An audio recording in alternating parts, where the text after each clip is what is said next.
بسم اللہ الرحمن الرحیم۔ انسان اپنی زندگی میں بہت سے کام محض اپنی لذت یا خواہش کو پورا کرنے کے لیے کرتا ہے، جس کی وجہ سے یا تو اس کا پیسہ برباد ہوتا ہے یا صحت، اور بعض اوقات دونوں ہی برباد ہو جاتے ہیں۔ موت کو یاد رکھنے والے انسان کی خواہشات بہت کم ہوتی ہیں۔ اسی کے بارے میں نبی پاک صلی اللہ علیہ وسلم نے ارشاد فرمایا، لذتوں کو ختم کرنے والی موت کو کثرت سے یاد کیا کرو۔ بارگاہ رسالت میں عرض کیا گیا کہ کون سا مومن زیادہ عقل مند ہے؟ ارشاد فرمایا، موت کو کثرت سے یاد کرنے اور موت کے بعد کے لیے اچھی تیاری کرنے والا، یہی لوگ زیادہ سمجھدار ہیں۔ ہر شخص کی جتنی زندگی اللہ نے مقرر کی ہے، اس میں نہ تو زیادتی ہو سکتی ہے اور نہ ہی کمی۔ جب کسی انسان کی زندگی کا وقت پورا ہو جاتا ہے اور ملک الموت اس کی روح قبض کرنے کے لیے آتے ہیں، تو مسلمان کے آس پاس یعنی مومن کے آس پاس رحمت کے فرشتے ہوتے ہیں اور کافر کے دائیں بائیں عذاب کے فرشتے۔ ہر شخص پر اسلام کی حقانیت آفتاب سے زیادہ روشن اور واضح ہے۔ اس وقت ہر شخص پر اسلام کی سچائی آفتاب سے زیادہ روشن اور واضح ہو جاتی ہے، مگر ایمان بالغیب ہے، اس لیے اس وقت کا ایمان لانا انسان کے کسی کام نہیں آتا۔ مرنے کے بعد انسان کی روح حسب مرتبہ اس کے اعمال کے مطابق مختلف مقامات پر رہتی ہے، بعض کی قبر پر، بعض کی چاہ زمزم شریف میں، بعض کی آسمان و زمین کے درمیان، بعض کی پہلے دوسرے ساتویں آسمان تک اور بعض کی آسمانوں سے بھی بلند، بعض کی روحیں زیر عرش قندیلوں میں اور بعض کی اعلیٰ علیین میں، مگر کہیں ہو اپنے جسم سے ان کا تعلق بدستور برقرار رہتا ہے۔ جو کوئی قبر پر آئے اسے دیکھتے ہی پہچانتے ہیں، اس کی بات سنتے ہیں۔ حدیث میں ہے کہ ایک طائر پہلے قفس میں بند تھا اور اب آزاد کر دیا گیا۔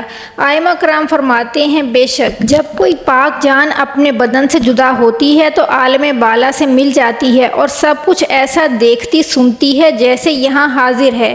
حدیث میں فرمایا، جب مسلمان مرتا ہے اس کی راہ کھول دی جاتی ہے، جہاں چاہے جائے۔ مردہ کلام بھی کرتا ہے، اس کلام کو جن اور انسان کے سوا تمام حیوانات وغیرہ سنتے ہیں۔ جس وقت کسی مردے کو قبر میں دفن کیا جاتا ہے تو قبر مردے کو دباتی ہے، اور اگر مردہ مسلمان اور نیک ہوتا ہے تو یہ دبانا ایسا ہوتا ہے کہ جیسے ماں اپنے بچے کو پیار سے زور سے چمٹا لیتی ہے، اور اگر کافر اور مشرک ہے اور گناہ گار ہے تو اس کو اس زور سے دباتی ہے کہ اس کی ادھر کی پسلیاں ادھر اور ادھر کی ادھر ہو جاتی ہیں۔ جب دفن کرنے والے دفن کر کہ وہاں سے واپس چلے جاتے ہیں تو وہ ان کے جوتوں کی، ان کے قدموں کی واپسی کی آواز سنتا ہے۔ اس وقت اس کے پاس دو فرشتے اپنے دانتوں سے زمین چیرتے ہوئے آتے ہیں اور نہایت سختی کے ساتھ کرخت آواز میں سوال کرتے ہیں۔ پہلا سوال، تیرا رب کون ہے؟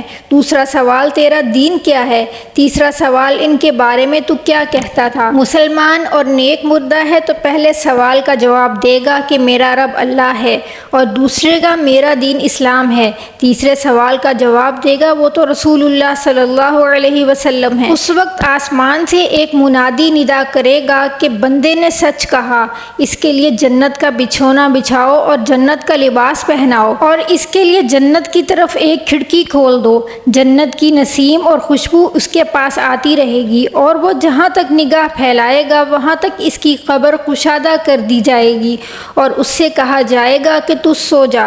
پہلے اس کے دائیں ہاتھ کی طرف جہنم کی کھڑکی کھولیں گے، جس سے جلن اور گرم ہوا اور سخت بدبو آئے گی، پھر بند کر دیں گے۔ اس کے بعد داہنی طرف سے جنت کی کھڑکی کھولیں گے، اس سے کہا جائے گا، اگر تو ان سوالوں کے صحیح جواب نہ دیتا تو تیرے واسطے وہ کھڑکی تھی، اب یہ ہے، تاکہ وہ اپنے رب کی نعمت کی قدر جانے کہ کیسی بلائے عظیم سے بچا لیا گیا اور کیسی نعمت عظمیٰ عطا فرمائی گئی۔ اور اگر مردہ کافر ہوگا، انکار کرنے والا ہوگا، تو وہ ان سوالوں کے جواب میں کہے گا کہ مجھے تو کچھ معلوم نہیں، میں جو لوگوں کو کہتے سنتا تھا خود بھی کہتا تھا۔ اس وقت ایک پکارنے والا آسمان سے پکارے گا کہ یہ جھوٹا ہے، اس کے لیے آگ کا بچھونا بچھاؤ اور آگ کا لباس پہناؤ، اور جہنم کی طرف ایک دروازہ کھول دو۔ اس کی گرمی اور لپٹ اس کو پہنچے گی، اور اس پر عذاب دینے کے لیے دو فرشتے مقرر ہوں گے۔ وہ فرشتے اندھے اور بہرے ہوں گے، ان کے ہاتھوں میں لوہے کے گرز ہوں گے کہ اگر ان کو پہاڑوں پر مارا جائے تو وہ خاک ہو جائیں۔ سانپ اور بچھو اسے عذاب پہنچاتے آتے رہیں گے۔ اس کے برے اعمال اپنے حساب سے کتا، بھیڑیا، سانپ، بچھو تکلیف دینے والے جانور بن کر اس کو ایذا پہنچائیں گے، اور نیک لوگوں کے اعمال خوبصورت شکلوں میں آ کر ان کو سکون اور راحت پہنچائیں گے۔ رسول اللہ صلی اللہ علیہ وسلم نے ارشاد فرمایا، موت کو کثرت سے یاد کیا کرو کیونکہ وہ گناہوں کو زائل کرتی ہے اور دنیا سے بے رغبتی پیدا کرتی ہے۔ سیدنا حسن بصری رحمۃ اللہ علیہ فرماتے ہیں، جس نے موت کی یاد دل میں بسا لی تو دنیا کی ساری مصیبتیں اس پر آسان ہو جاتی ہیں۔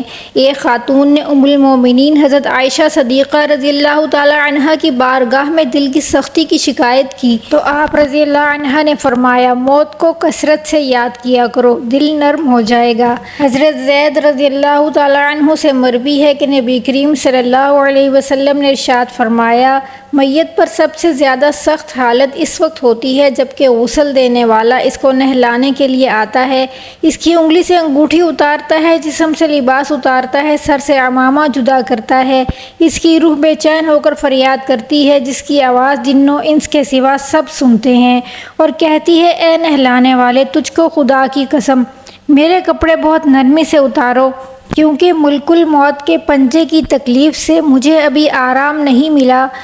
اس کو جب تختے پر لٹا کر اس پر پانی ڈالا جاتا ہے تو روح چلاتی ہے، اے نہلانے والے، خدا کے واسطے میرے جسم کو قوت سے ہاتھ نہ لگا کیونکہ وہ جان کنی کی سختی سے زخمی اور چور چور ہو رہا ہے۔ پھر جب نہلا کر اس کو کفناتے ہیں اور پاؤں کی طرف سے باندھ دیتے ہیں تو روح کہتی ہے، اے غسل دینے والے، ابھی سر کی طرف سے میرے کفن میں گرا نہ لگا تاکہ میرے بیوی بچے اور تمام رشتہ دار دنیا میں آخری بار میری صورت دیکھ لیں، کیونکہ آج میں ان سے بچھڑ رہا ہوں اور اب قیامت تک یہ میری صورت نہیں دیکھیں گے۔ پھر جب اس کا جنازہ تیار کر کے گھر سے باہر نکالا جاتا ہے، اے جنازہ اٹھانے والوں، میں اپنی اولاد کو آج یتیم اور بیوی کو بیوہ چھوڑے جاتا ہوں، اپنا گھر اور مال و اسباب دوسروں کے لیے چھوڑے جاتا ہوں، اب یہاں کبھی واپس نہ آؤں گا اور قیامت تک کسی کی صورت نہ دیکھوں گا۔ پھر جب جنازہ اٹھا کر چلتے ہیں تو میت کہتی ہے، میں نے آج تک جو کچھ مال و اسباب جمع کیا تھا وہ صرف وارثوں کے لیے تھا، آج ان میں سے کوئی میرے گناہوں کا ذرا سا بوجھ بھی اٹھا نہیں سکتا، ہر چیز کا حساب مجھ سے لیا جائے گا اور میرے وارث کھائیں گے اور اڑائیں گے۔ پھر جب جنازہ پڑھا جاتا ہے تو دفن سے پہلے کچھ لوگ اپنے اپنے گھر جانے لگتے ہیں تو میت کہتی ہے، اے میرے بھائیوں، مرنے والا تم سے مانوس تھا اور تم دفن سے پہلے لوٹے جاتے ہو۔ جب قبر میں اتارتے ہیں تو میت کہتی ہے، اے میرے وارثوں اور ترکہ پانے والوں، میں نے جو کچھ مال جمع کیا تھا وہ سب تمہارے لیے چھوڑا، خدا کے لیے تم مجھے دعائے خیر اور فاتحہ سے بھلا نہ دینا۔ بزرگوں کا قول ہے کہ قبر آخرت کی منزلوں میں سے پہلی منزل ہے، اگر اس منزل میں نجات پائی تو اس کے بعد کی منزلیں بہت آسان ہیں، اور اگر یہاں عذاب میں مبتلا ہوا تو آگے چل کر اس سے زیادہ سختی ہوگی۔ حدیث میں آتا ہے کہ مردہ قبر میں ایسا ہے جیسا کوئی شخص پانی میں ڈوب رہا ہے اور مدد کے لیے فریاد کرتا ہو۔ مردہ ہر وقت اپنے ماں باپ، بہن بھائی، اولاد اور اپنے جاننے والوں کی طرف سے دعائے خیر اور فاتحہ کا منتظر رہتا ہے۔ جب اس کو اپنے پسماندگان کی طرف سے کوئی تحفہ ثواب پہنچتا ہے تو وہ اس کے لیے تمام دنیا اور جو کچھ دنیا میں ہے اسے محبوب و مرغوب ہوتا ہے، اور اللہ تعالیٰ اس کے رشتہ داروں کی دعائے خیر کے ثواب کو قبرستان والوں پر پہاڑوں کے برابر داخل فرماتا ہے۔ موت ایک دروازہ ہے جس میں سب لوگوں نے داخل ہونا ہے۔ حضرت عثمان رضی اللہ تعالی عنہ جب کسی قبر پر جاتے تو اتنا روتے کہ ان کی داڑھی آنسوؤں سے تر ہو جاتی۔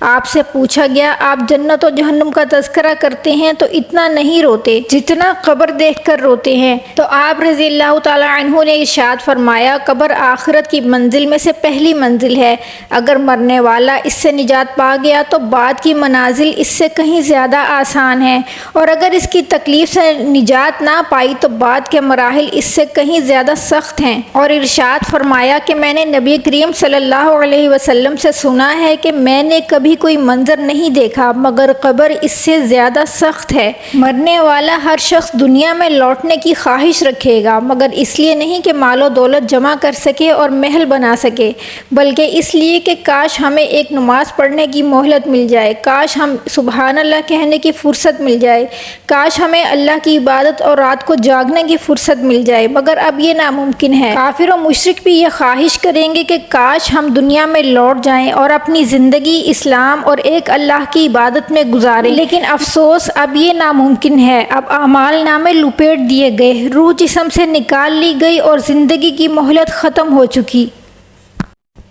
اب میت اپنے اعمال کی جواب دہ اور ذمہ دار ہو کر قبر میں پڑی ہے۔ ایک حاجت مند حضرت عثمان رضی اللہ تعالی عنہ کے دروازے پر غروب آفتاب کے بعد آیا۔ ابھی اس نے دستک نہ دی تھی کہ حضرت عثمان رضی اللہ تعالی عنہ کی آواز اس کے کانوں میں پڑی۔ اپنی اہلیہ سے شکایت کر رہے تھے کہ چراغ کی بتی موٹی ہے جو تیل زیادہ استعمال کرنے کا سبب بن رہی ہے۔ حاجت مند نے سنا تو سوچا کہ وہ ایسے شخص سے حاجت پوری کرنے کی کیا توقع کرے جو تیل کے معمولی استعمال پر اپنی بیوی کی سرزنش کر رہا ہے۔ اس نے ارادہ کیا کہ حاجت بیان کر کے دیکھوں، شاید میری کچھ امداد کر ہی دیں۔ دستک سن کر حضرت عثمان رضی اللہ تعالی عنہ باہر آئے۔ حاجت مند نے اپنی حاجت بیان کی اور لہجے میں زور دیتے ہوئے کہا کہ ضرورت کچھ زیادہ ہی ہے۔ حضرت عثمان رضی اللہ تعالی عنہ نے اس شخص کا ہاتھ تھاما اور اسے بستی سے باہر لے گئے جہاں آپ کا سامان تجارت بڑی تعداد میں رکھا ہوا تھا۔ فرمایا یہ سب تیری نظر ہے، کیا اس سے تمہاری ضرورت پوری ہو جائے گی؟ وہ شخص حیران ہکا بکا دیکھتا رہ گیا۔ چنانچہ اس نے عرض کیا کہ یہ سب میری ضرورت سے بہت زیادہ ہے۔ امیر المومنین نے فرمایا کہ مجھے خوشی ہے کہ یہ تمہاری ضرورت سے کم نہیں۔ اس شخص نے کہا کہ اے حضرت ایک بات تو بتائیے، چراغ کی بتی موٹی ہو جانے پر آپ اپنی زوجہ محترمہ کو سرزنش کر رہے تھے، حالانکہ چراغ اس قدر روشنی رکھنے میں شاید صرف 1 درہم تیل کا استعمال ہوتا ہو، وہ تو آپ کو گوارا نہ ہوا اور یہاں ہزاروں کا سامان مجھے بلا تحمل دے رہے ہیں۔ تب آپ نے فرمایا چراغ میں تیل کا زیادہ ہونا اسراف ہے اور اسراف اللہ کو پسند نہیں، اور مجھے اللہ کے حضور اپنے اعمال کی فکر رہتی ہے، اس لیے میں نے سرزنش کی۔ سامان تمہیں اللہ کی خوشنودی کے لیے صدقہ دیا ہے، اس پر اللہ سے اجر کی امید ہے اور وہاں پر حساب کا خوف ہے۔ اللہ تعالی ہم سب کو اپنے دین کی صحیح سمجھ اور صراط مستقیم پر چلنے کی توفیق عطا فرمائے اور ہمارا خاتمہ ایمان بالخیر ہو۔ آمین ثم آمین یا رب العالمین۔